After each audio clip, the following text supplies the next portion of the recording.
Advancement in DNA testing led Winnebago County investigators to close a more than 60-year-old homicide case.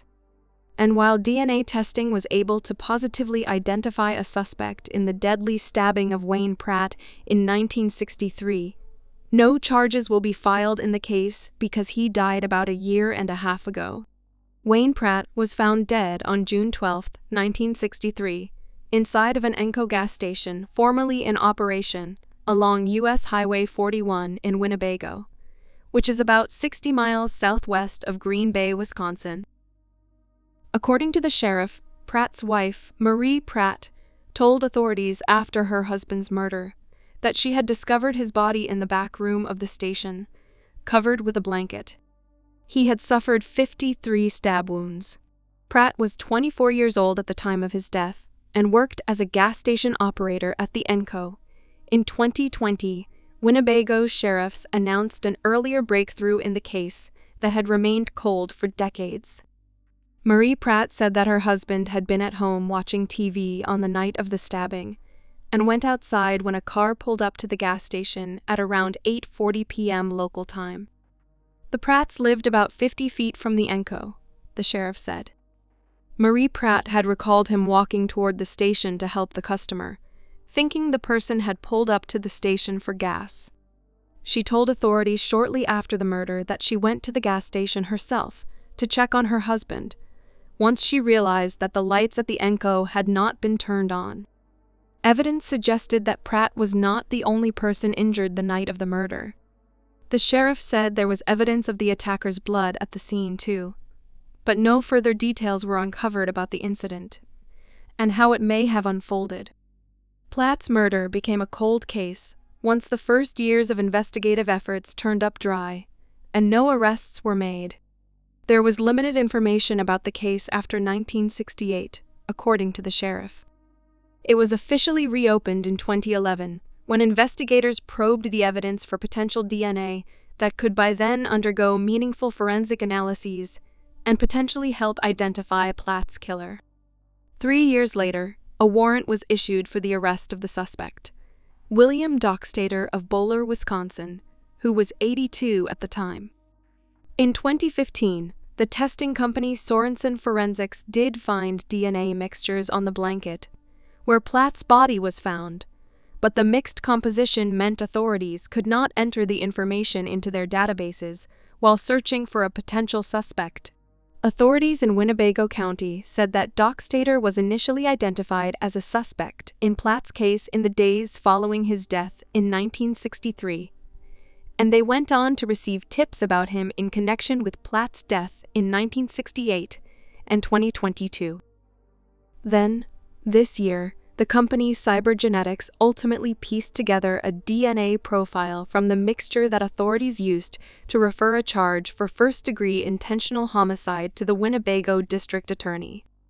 Their TrueAllele data analysis determined that Dockstader's DNA was statistically present on the blanket that had been used to cover Pratt.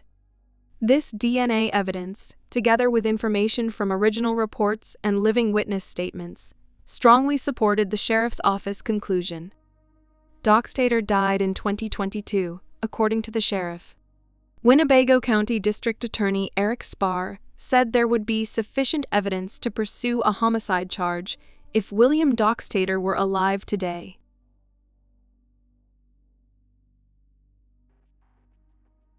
The 1988 homicide of Betty Rolf has remained an unsolved mystery in the Fox Valley for over 35 years.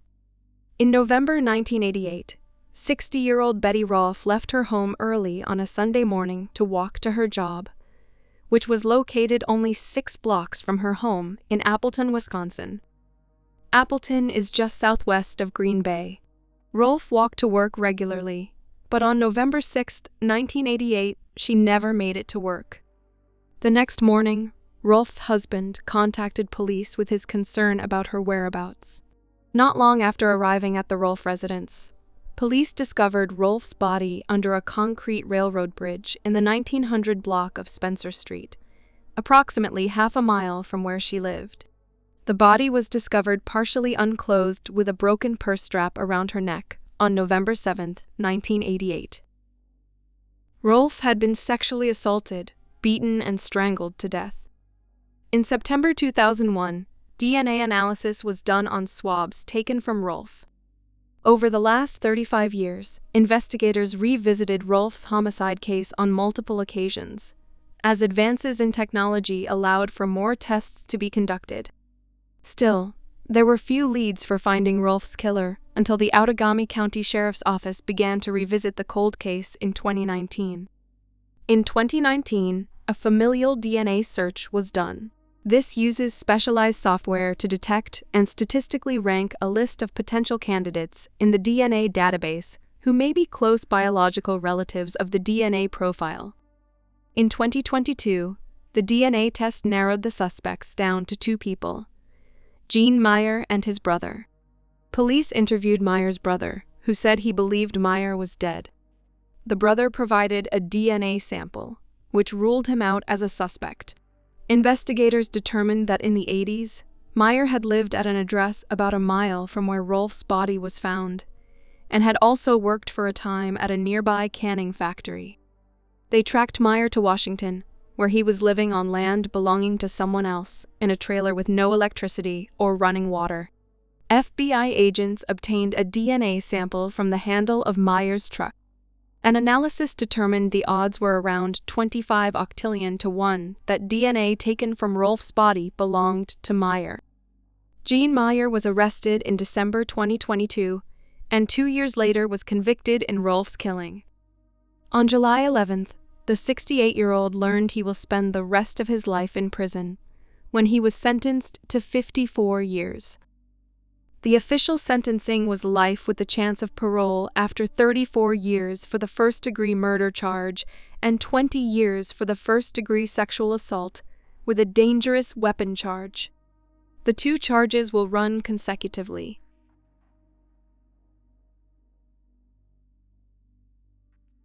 With crimes dating back over 30 years, a man from Columbia, Missouri, now faces charges for murder and rape that took place in Indianapolis.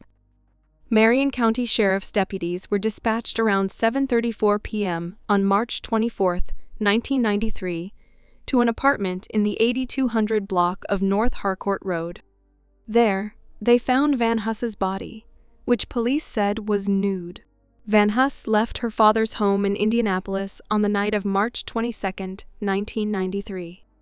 That night, neighbors said they heard Van Huss and an unidentified man entering her apartment, according to the FBI. 2 hours later, neighbors heard a loud fight, followed by the sound of footsteps leaving the apartment and running down the hallway. Van Huss was found dead with multiple stab wounds, the FBI said, and authorities suspected she knew her assailant. The FBI said she was believed to have been killed with a pocket knife and a screwdriver. Police also discovered signs of a struggle, like a knocked-over table, clothing thrown on the floor, and a large pool of blood near the victim's head. Van Huss's brother, Jimmy Van Huss, said his sister was stabbed more than 60 times. DNA evidence was found on her body, and blood was found on a paper bag in her apartment, but the case eventually went cold.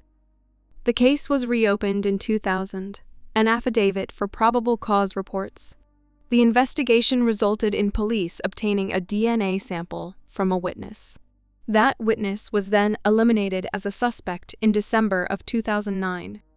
4 years later, in 2013, further DNA evidence was studied and connected to both Carmen Van Huss and an unknown male.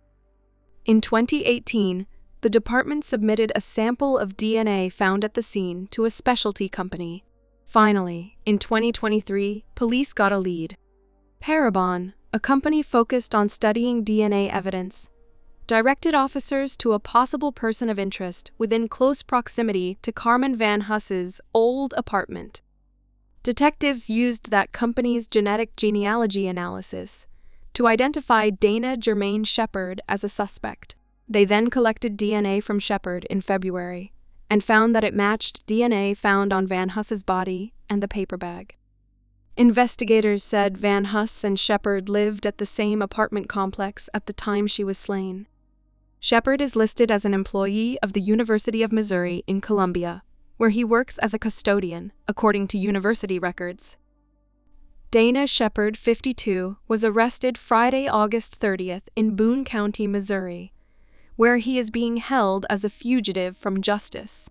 Court records indicate he is charged with 2 counts of murder and 1 count of rape with deadly force against Carmen. In addition, the Boone County Court charged Shepard with being a fugitive from out of state. According to police documents, Shepard has previously been arrested for both public intoxication and battery in Indiana. The former took place in 1992, the happened latter in 1996. Per online court records, Shepard also has a criminal record in Missouri. He was charged with stealing in 2001, a first offense of peace disturbance in 2009, and driving on a highway without a license in 2013. My sister was a beautiful 19-year-old art student, Van Huss's brother, Jimmy Van Huss, stated. She was an art lover, an animal lover. She picked up stray cats all the time. We were really getting close and spending more time together because I was now a freshman in high school, and our 6-year age difference was not as prominent. She was always happy and everyone loved her.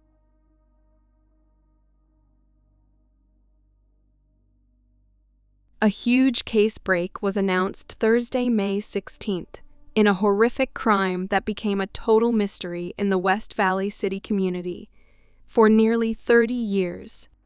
Salt Lake County District Attorney Sim Gill, along with West Valley City Police Chief Colleen Jacobs, held a press conference to explain how detectives solved the murder of Lisa Redmond. Lisa Redmond, a 36-year-old mother of 2, was killed in 1996.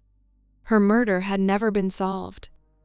Redmond was working as a Pizza Hut delivery driver and was last seen alive on December 9, 1996, at 9:45 p.m., making her last delivery of the night.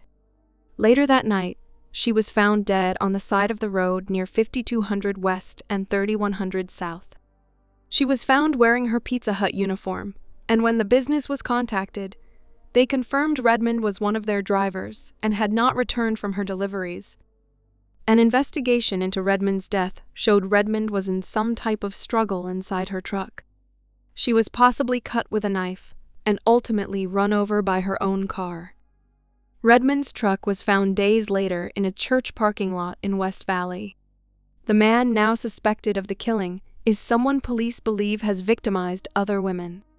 Standing up at the podium, Salt Lake County District Attorney Sim Gill announced his office filed charges of first-degree murder, first-degree aggravated kidnapping, and first-degree aggravated robbery against now 57-year-old Donald Eugene Young, Jr. Young was tied to the case by the blood found in the car. He explained that he didn't think Young knew Lisa, but the district attorney's office and investigators knew about him before he was ever suspected in this murder. He is currently at the Utah State Prison on sexual assault convictions that also started in 1996, Gill explained. Young was charged in that separate 1996 sexual assault case in 2008, Gill said. And it wasn't just that incident. At the same time, we had been working on another homicide from 1999, from the University of Utah, Gill said. In 2008, when the charges were filed, Young was out of state in Illinois, being prosecuted on 3 other allegations of murdering women in the St. Louis area. Gill outlined why it took so many years to discover a key piece of evidence. Police missed testing a blood sample, assuming it belonged to the victim. But when they did, a profile hit identified Young. News stories aired on TV stations back then, around the time she was killed in 1996, show Redmond as a loving mom who worked the overnight shifts to help support her children.